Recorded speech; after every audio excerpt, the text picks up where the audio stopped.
Ukraine युद्ध को लेकर अमेरिका ने रशिया के ऊपर कई सारे सैंक्शंस लगा रखे हैं, जिसकी वजह से भारत को रशिया के साथ यूएस डॉलर्स में ट्रेड करने के लिए कई सारी दिक्कतों का सामना करना पड़ रहा था। हम यूएस डॉलर्स या फिर यूरो में रशिया को ना ही पेमेंट्स कर पा रहे थे, ना ही रशिया से पेमेंट रिसीव कर पा रहे थे। इसके अलावा मिडिल ईस्ट के देशों के साथ चाइना के बहुत ही अच्छे रिलेशंस हैं। चाइना दुनिया का दूसरा सबसे बड़ा क्रूड ऑयल इंपोर्ट करने वाला देश है, जो मिडिल ईस्ट के देशों से ह्यूज वॉल्यूम में क्रूड ऑयल परचेज करता है। ऐसे में रशिया और मिडिल ईस्ट की ऑयल कंपनीज और कई सारे ट्रेडर्स यूएस डॉलर की जगह चाइनीज युआन में पेमेंट्स की डिमांड कर रहे थे।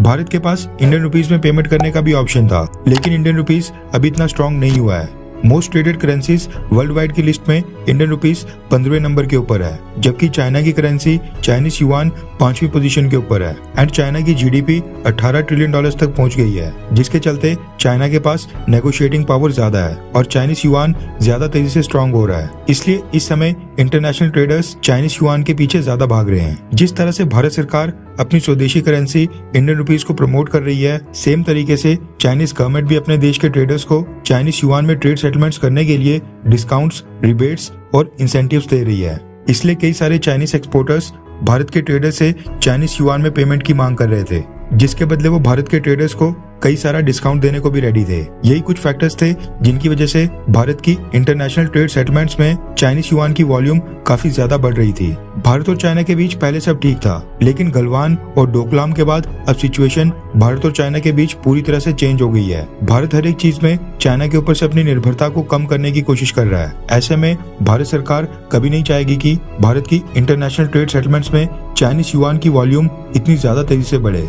ऐसे में भारतीय सरकार ने भी चाइनीज युआन के खिलाफ मोर्चा खोलने का फैसला कर लिया है। रेफरेंस के लिए आपकी स्क्रीन के ऊपर इंडिया टीवी के आर्टिकल का स्क्रीनशॉट है, जिसके मुताबिक भारत सरकार ने देश के बैंक्स और ट्रेडर्स से कहा है कि फॉरेन ट्रेड सेटलमेंट्स में चाइनीज युआन का इस्तेमाल नहीं करें। किसी भी देश की सरकार ऐसा डायरेक्टली ऑफिशियल तौर के ऊपर नहीं कह सकती है।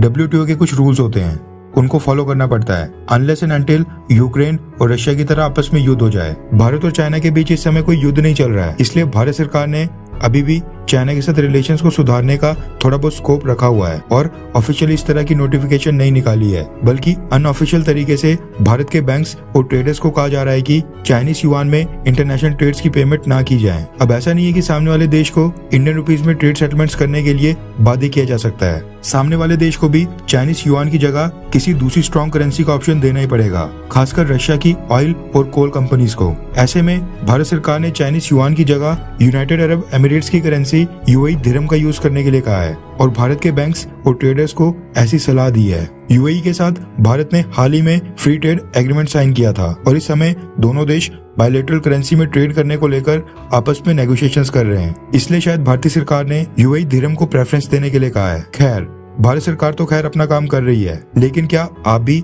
चाइनीज कंपनीज की आइटम्स को बॉयकॉट कर रहे हैं? हाँ या फिर ना? नीचे कमेंट करके जरूर बताएं।